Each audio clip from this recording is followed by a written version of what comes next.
It's a real pleasure today to have a chat with Mark Meckler from the Convention of the States. I've known Mark for many years. Mark, he had an accomplished career before this, but he was a co-founder of the Tea Party Patriots, and as such made his bones overnight, forming one of the most powerful grassroots organizations in history, which he and Jenny Beth Martin did overnight. We honored him at one of the MRC galas, and we've just completed another gala where Mark was a presenter, and we had a whole lot of fun. So first, Mark, let me welcome you with this Facebook chat that we're having, because I've got some questions to ask you. Yeah, it's great to be with you. It was great to be with you at the gala. It brought back a lot of memories of the early days of the Tea Party. And one thing I got to throw out there, Brent, I remember back in the heady days of the Tea Party, and a lot of Tea Party folks kind of felt like they were the first conservatives ever to exist in the world. Kind of drove me crazy. And for me, one of the great honors was meeting you, somebody who'd been around for so long and who had built the conservative movement, and frankly, on whose shoulders we stood. So being back with you at the gala again, that was a real treat for me. Well, I'm going to tell you a story. I don't know if I've ever told you this story. True story. There was, and there continues to be, a meeting that is called the Conservative Action Project, where a small but very prominent group of conservative leaders meet. I will never forget the one Wednesday morning we met, and the discussion was this Tea Party rally that was taking place that weekend. And I swear to God to you, Mark, this is true. We all sat around this table looking at each other saying, "Are you the one doing it?" No. Are you the one doing it? No, not me. I thought it was you. Are you the one doing it? We didn't know. That's how grassroots this really was. It was not any of us who, by the way, I hate it when somebody calls himself a leader. It was not any of us in Washington, D.C. who had done it. It was you guys. Okay, so Convention of the States. I think it's one of the most important initiatives in the country today. First thing I want to ask you to do is explain it. So look, everybody knows, anybody who's watching this knows Washington, D.C. is out of control. One of the things we've been doing over and over as conservatives for a very long time, as long as I've been paying attention to politics, my first vote was for Ronald Reagan. I was 18 years old, is we send the best people we can, the best people we can find, and the best people we can elect to Washington, D.C., and we hope they're going to change things. And if there's one thing that we've learned over the decades since I've been paying attention to politics is nothing changes. Ever since Washington's administration, the first administration, government has grown under every single presidential administration, the only exception being Coolidge. The Reagan administration grew government, which is extraordinary. The true conservative, it puts Bennett in to shrink or get rid of the Department of Education. It's bigger when he leaves. And so we keep doing this and hoping for a different result. It's not going to work. And the founders knew that this was going to be the case. They gave us a mechanism in Article 5 of the United States Constitution. And they said, look, if it ever gets to the point where the federal government's unresponsive, we're going to allow the people acting through the states to call a convention of states to propose amendments to the Constitution to restrain federal tyranny. So that's the mechanism in Article 5 that we're using. A Convention of States Action that I head is the organization heading this up around the country. It takes 2/3 of the states to call a convention, 34 states. So far, 19 states have done so. And I would say we're really on the cusp, 15 states to go. But today, 31 states have both houses controlled by Republicans. I think that'll be 33 after this upcoming election. So we're almost at the requisite number 34. And then the goal of the convention, what the convention is being called for specifically, is to propose amendments imposing term limits on Congress and federal officials. So that would mean bureaucrats and staffers as well, what we now know as the deep state, impose a balanced budget amendment or other fiscal restraints on the federal government, like tax caps or spending caps. And finally, and I think most importantly, impose scope and jurisdiction restraints on the federal government to say, no, we realize the courts have expanded your power, but we're going to take that power back. You can't be involved in education. You can't be involved in you can't be involved in environment. All things that were originally left to the states that the federal government has now taken, we intend to take that power back. So that's the basics of how an Article 5 convention works. You know, it's, you got to say this. The size of government exploded under George Bush 43, and we were horrified by it.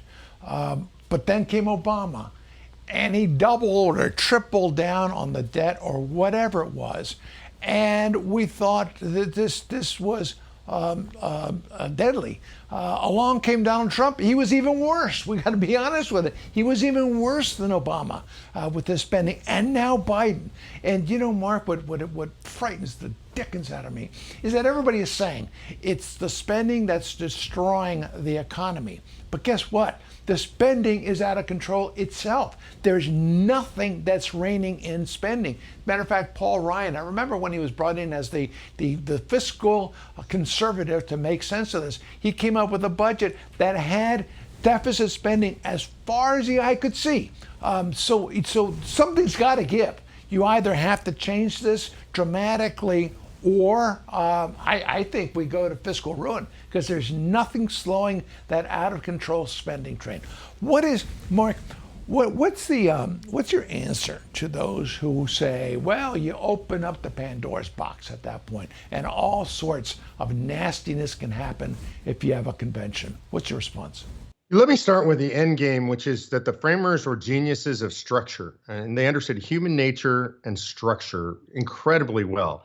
And the structure of a convention of states is set up so that nothing like that could possibly pass. And I'll give you an example of what I mean by that. So 34 states to call a convention. The states have to agree in advance what they're going to talk about. So there are rails for the convention.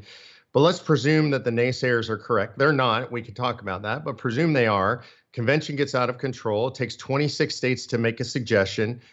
That's really important, the word suggestion. A convention, its only power is to make suggestions. I've never been afraid of any meeting where people are going to gather to make suggestions. If they make a suggestion, that suggestion goes out to the states, and the states have to ratify it. 3/4 of the states, that's 38 states. So here's the challenge for people who are afraid of this. I hear all the time, Brent, my one that I hear most often is we're going to lose the Second Amendment. Now, my mom was a law enforcement officer, retired as a deputy sheriff. My son's a Marine. We love our guns around here. We're great defenders of the Second Amendment. We'd never put it at risk.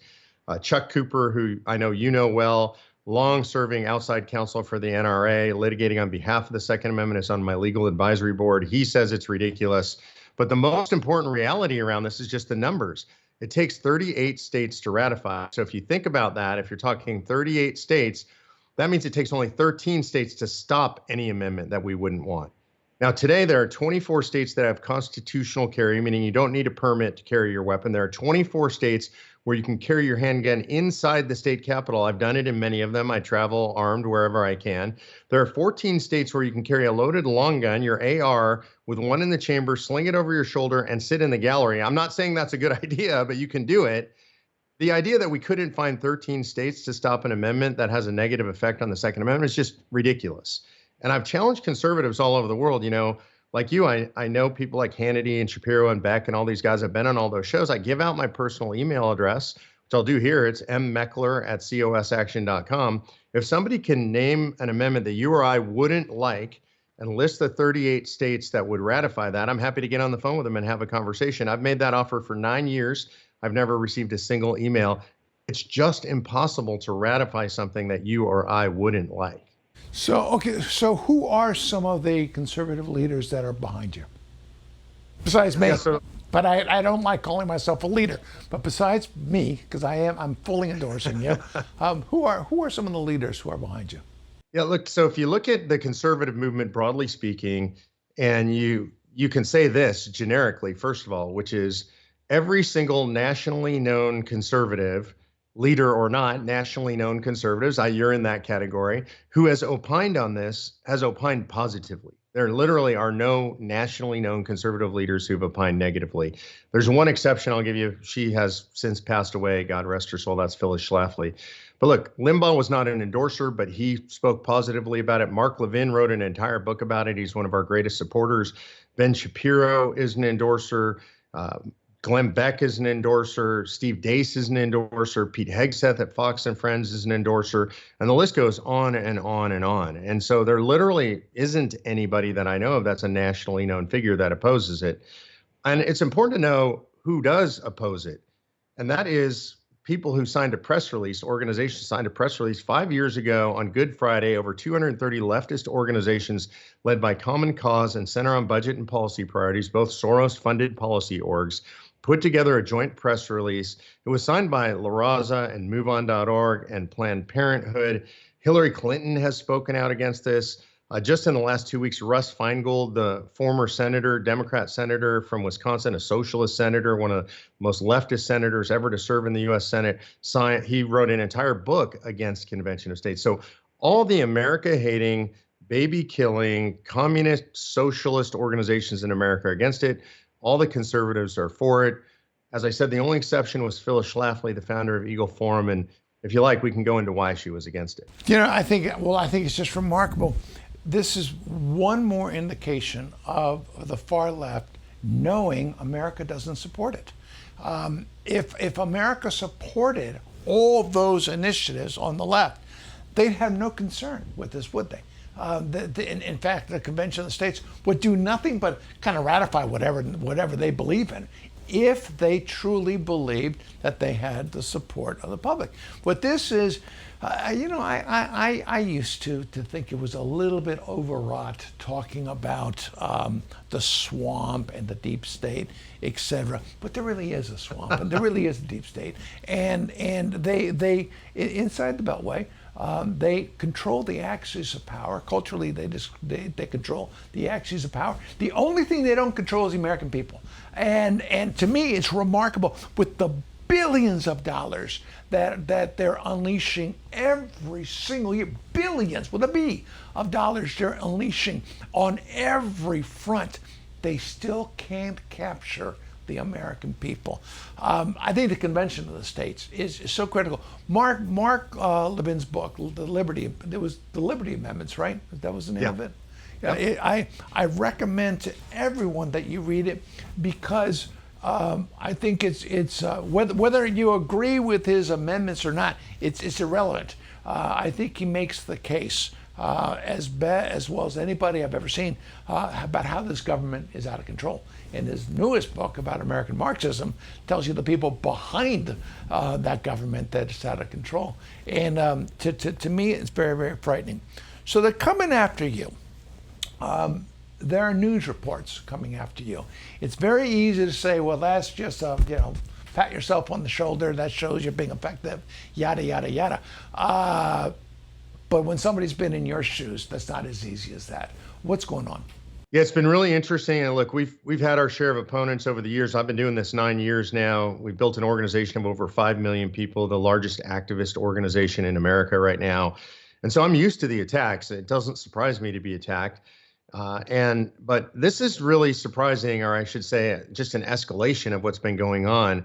Just in the last 6 weeks, we had Business Insider do a major hit piece on us, a leftist business magazine. I don't know how those two things go together, but they are.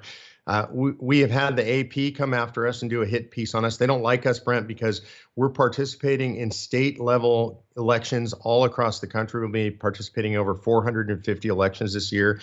They don't like what we're doing in the state legislatures, making them more conservative, more supportive of the rights of the states and the rights of the people. So we've got AP coming after us, MSNBC coming after us, Vice Magazine coming after us.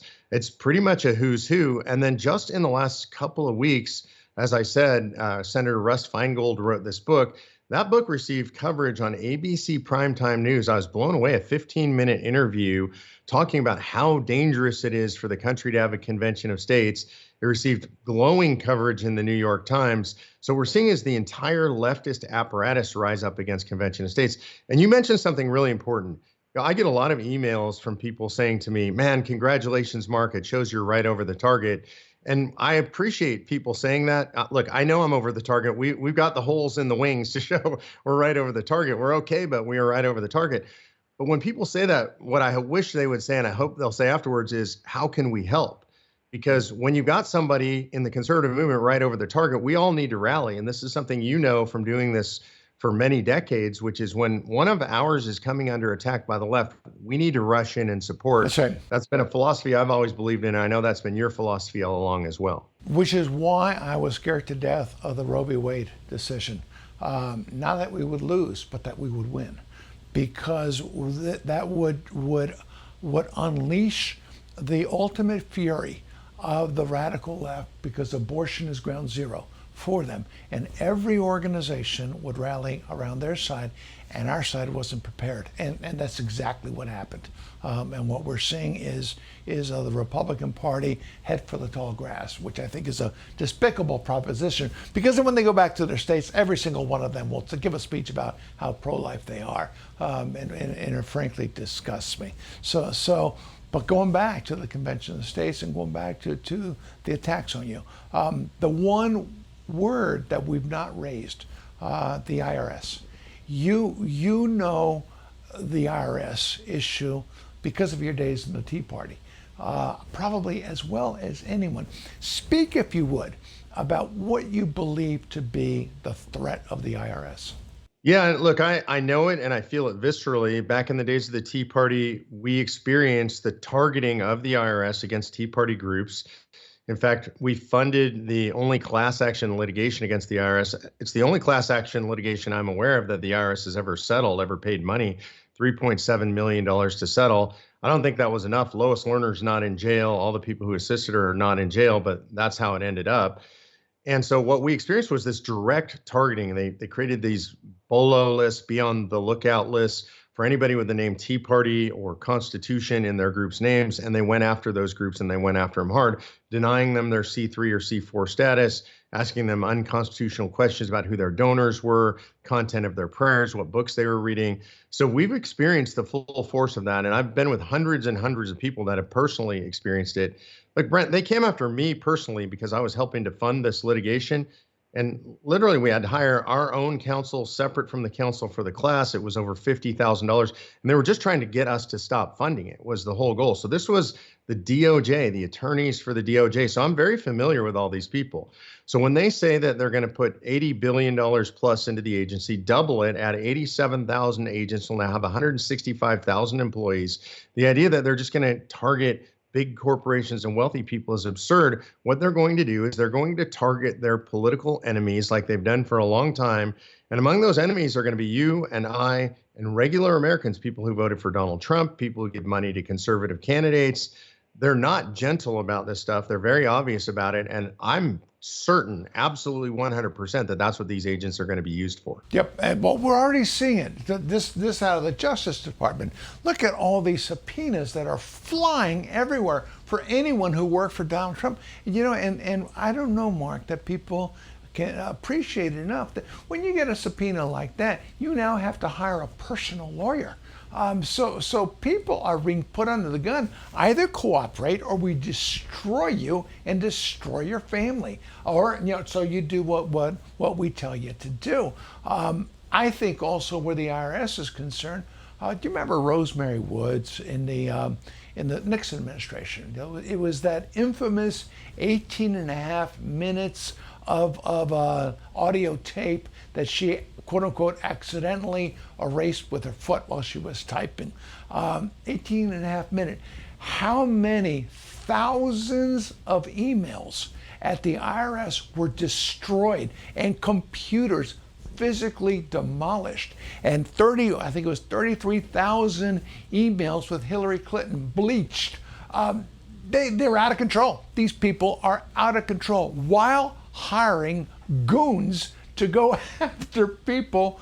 It's not just prosecution, it's persecution of conservatives. Yeah, and Brent, I want to add understand very specifically, and I think this was underreported a few weeks ago, the woman who was the chief of staff to the acting director during all that IRS debacle, she was just named as the person to oversee these 87,000 new agents. Stunning. So she was literally there at the top of the food chain at the IRS while we were being targeted. And this is the way of the left. If you target conservatives and you work in an agency and you get caught for doing that, there's some sort of scandal. Ultimately, what will happen is you will find yourself with a promotion at that or another agency, because targeting people on the right is what the federal government does best now. Yeah, and I will not forget the look of the FBI agents who had to testify in Republican-led committees with smirks on their face, with arrogant smirks on their face, believing, rightfully so, that they were above the law, and they are. So when people tell you that the deep state is overwrought, as I thought it once was, it ain't so. Okay, final question, Mark Meckler. In Mark Meckler's perfect world, what does government look like? Yeah, to me, Brent, what it looks like is what the founders intended, which is that the federal government lives according to and under the limits of the 17 enumerated powers granted by the Constitution. Today, it seems like it's 17 million powers. That power goes back to the states, back to the people. It's really interesting. If you look at every state, they have a Department of Education and Energy and Agriculture. Why do we have all those departments in Washington, D.C. as well? We were never intended to have that. In fact, this classic argument that we all know of if you studied the Constitution and our country's history between Hamilton and Jefferson. Hamilton, of course, was the quote unquote big government guy.